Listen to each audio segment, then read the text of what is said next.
चोर चोरी से जाए, हेरा फेरी से न जाए। चीन की कुटिल नीतियों और उसके साम्राज्यवादी विचारधारा से आप सभी किसी न किसी रूप से परिचित होंगे। परंतु ऐसा प्रतीत होता है कि कुपित जिनपिंग के सपने बहुत बड़े हैं। तभी भारत, ताइवान, यहाँ तक कि फिजी जैसे देशों से पिटकर भी इनका मन नहीं भरा है और ये हर एक कीमत पर अपनी मंशा को पूरा करने को उद्यत हैं, चाहे उसके लिए जासूसी के सभी मापदंड क्यों न तोड़ने मरोड़ने पड़े। नमस्कार, आप देख रहे हैं TFI, जो है देश का सबसे विश्वसनीय अल्टरनेट न्यूज मीडिया पोर्टल।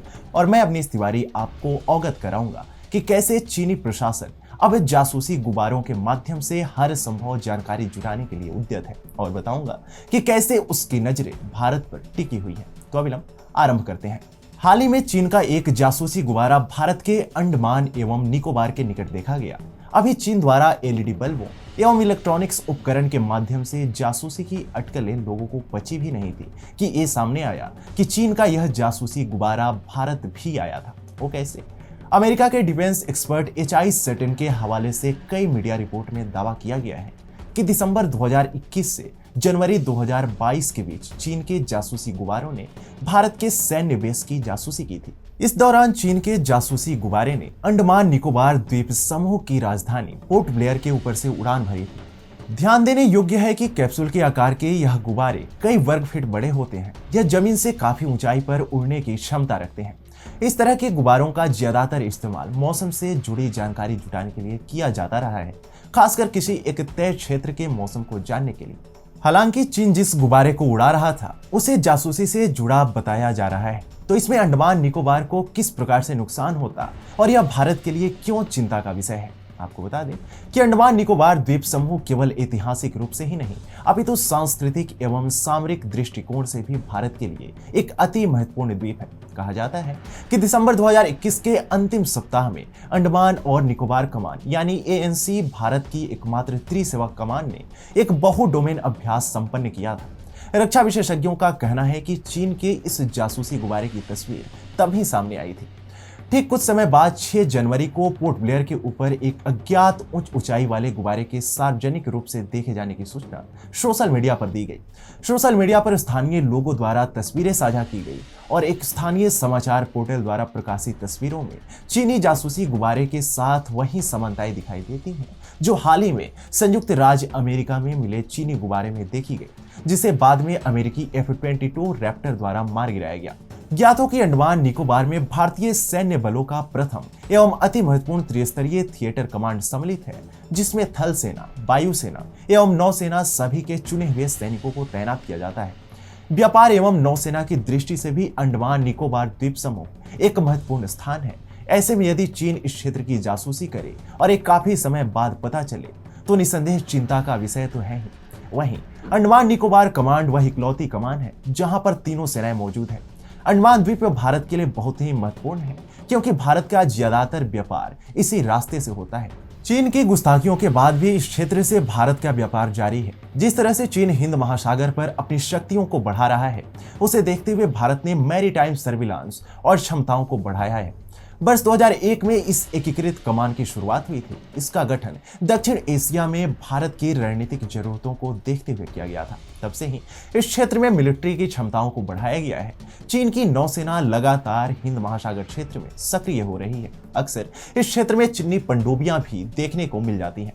बता दें कि पहले अमेरिकी क्षेत्र और उसके बाद लैटिन अमेरिका में चीनी गुब्बारा देखे जाने के बाद एक बार फिर से अमेरिका और चीन के बीच तनाव बढ़ गया है। स्थिति तो यह हो गई है कि अमेरिका के विदेश मंत्री एंटनी ब्लिंकन ने अपना चीन का दौरा रद्द कर दिया है। अमेरिकी रक्षा मंत्रालय पेंटागन की तरफ से शुक्रवार यानी 3 फरवरी 2023 की रात बयान जारी कर दूसरे चीनी गुब्बारे की जानकारी दी गई। मीडिया रिपोर्ट्स के अनुसार बुधवार यानी 1 फरवरी 2023 को एक चीनी गुब्बारा अमेरिका के मोंटाना इलाके के ऊपर देखा गया था। अमेरिका का यह क्षेत्र संवेदनशील है। यहाँ अमेरिकी एयरफोर्स का बेस होने के साथ साथ न्यूक्लियर मिसाइलें भी रखी हुई हैं। पेंटागन की तरफ से दी गई जानकारी के अनुसार गुब्बारे का आकार 3 बसों के बराबर है, जो 60,000 फीट पर उड़ रहा है। गुब्बारे की जांच के लिए लड़ाकू विमानों को भी उड़ाया गया था।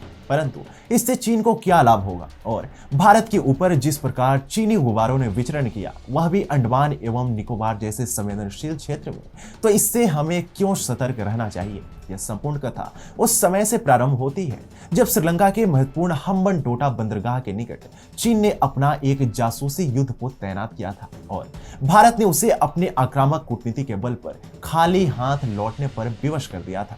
यह बात है अगस्त 2022 की। कई दिनों से चर्चा जोरों पर थी कि श्रीलंका के हम्बनटोटा बंदरगाह पर चीन का युआन वांग 5 जहाज आने वाला है, जो यहां 6 दिन रुकने के बाद आगे बढ़ता। कहने को चीन ने इस जहाज को अनुसंधान और सर्वेक्षण पोत के रूप में चिन्हित किया था, परंतु भारतीय मीडिया के कुछ रिपोर्ट्स की माने तो यह एक दोहरे उपयोग वाला जासूसी जहाज था। युआन वांग 5 चीन के नवीनतम पीढ़ी के अंतरिक्ष ट्रैकिंग जहाजों में से एक है, जिसका उपयोग उपग्रह, रॉकेट और अंतर महाद्वीपीय बैलिस्टिक मिसाइल लॉन्च की निगरानी के लिए किया जाता है। ये जहाज युआन वांग श्रृंखला की तीसरी पीढ़ी का ट्रैकिंग जहाज है, जो वर्ष 2007 में चीनी सेना में शामिल हुआ। इस जहाज को जियांगन शिपयार्ड में बनाया गया है। इतना ही नहीं, ऐसे जहाज मुख्य रूप से सैन्य उद्देश्यों के लिए चीन, फ्रांस, भारत, रूस और संयुक्त राज्य अमेरिका की नौसेनाओं द्वारा उपयोग किए जाते हैं। इसके अतिरिक्त उक्त चीनी पोत अपने ट्रैकिंग के लिए भी चर्चा का केंद्र बना हुआ था। इसका सर्वेक्षण रेंज अथवा हवाई पहुंच 750 किलोमीटर के आसपास है, अर्थात केरल, तमिलनाडु और आंध्र प्रदेश के कई बंदरगाह चीन के रडार पर थे। इसका अर्थ जानते हैं आप? इसका अर्थ था कि लगभग समूचा दक्षिण भारत ही चीन की रडार पर होता और सामरिक ही नहीं, अन्य जानकारी भी चीन और उसके सहयोगियों की पहुंच में होती, जो निस्संदेह एक देश को बहुत लाभ देती। इसी का अनुमोदन करते हुए एक रिपोर्ट का मानना था कि चीन द्वारा दक्षिण भारत में कई महत्वपूर्ण प्रतिष्ठानों की जासूसी करने की प्लानिंग थी, क्योंकि हम्बनटोटा से भारत के कई परमाणु संयंत्रों की दूरी बहुत अधिक नहीं है। ऐसे में भारत की बड़ी जासूसी का खतरा था। यही वजह है कि भारत सरकार ने जहाज के आगमन को लेकर श्रीलंका से आपत्ति जताई थी। ऐसे में केंद्र सरकार उसे कैसे हल्के में लेती। गलवान घाटी में हुई हिंसक झड़प के बाद भारत हर तरफ से अपनी सुरक्षा व्यवस्था को सुदृढ़ बनाना चाहता था। चीन ने श्रीलंका को अपने पाले में लेते हुए किसी भांति अपना जहाज तो पहुंचाया, परंतु भारत ने भी उसे मजा जगा दिया। मीडिया रिपोर्ट्स की माने तो भारत ने चीन द्वारा इलेक्ट्रोमैग्नेटिक संयंत्र का दुरुपयोग करने की खुजली उसी के विरुद्ध बड़ी ही चतुराई के साथ प्रयोग में लिया। युआन वांग 5 द्वारा उत्पन्न हुए सुरक्षा खतरे का मुकाबला करने के लिए भारत ने 4 उपग्रह और एक युद्धपोत तैनात किया। भारत द्वारा उपग्रहों का उपयोग चीनी जासूसी जहाज की निगरानी के लिए किया गया। इस उद्देश्य के लिए भारत ने 2 GSAT-7 उपग्रह, RISAT, EMISAT जासूसी उपग्रह और नौसेना के संचार युद्धपोत को तैनात किया था। भारत के सैन्य उपग्रहों रुक्मिणी और एंग्री बर्ड ने चीन को बखूबी जवाब देने का काम किया। EMISAT उपग्रह पर कौटिल इलेक्ट्रॉनिक खुफिया पैकेज का उपयोग करके सिग्नल परीक्षण किया गया। इसके अलावा बड़े पैमाने पर एंटीना, रडार, सेंसर डेटा अवशोषित प्रणाली और चीनी जहाज पर निगरानी को भी इंटरसेप्ट किया गया। अल्ट्रा हाई फ्रीक्वेंसी को पकड़ने के लिए एंग्री बर्ड का प्रयोग किया गया। ऐसे में अब चीन द्वारा जासूसी गुब्बारा भेजना उसकी अधीरता को दर्शाता है कि कैसे भी करके भारत से और अन्य विरोधी देशों की जासूसी कर सूचना निकाली जा सके। परंतु भारत ने भी तय कर लिया है कि इस बार चीन की खैर नहीं, लेकिन यह सुनिश्चित करने के लिए भारत को अपना हर दांव बड़ी चतुराई से चलना होगा, चाहे कूटनीतिक हो या सामरिक। अब चीन अजेय भले न हो, परंतु उसे हल्के में लेना भी कोई समझदारी की बात नहीं है। यदि आपको हमारे विचार पसंद आते हैं तो आप हमारे वीडियो को लाइक कर सकते हैं और चैनल को सब्सक्राइब करें।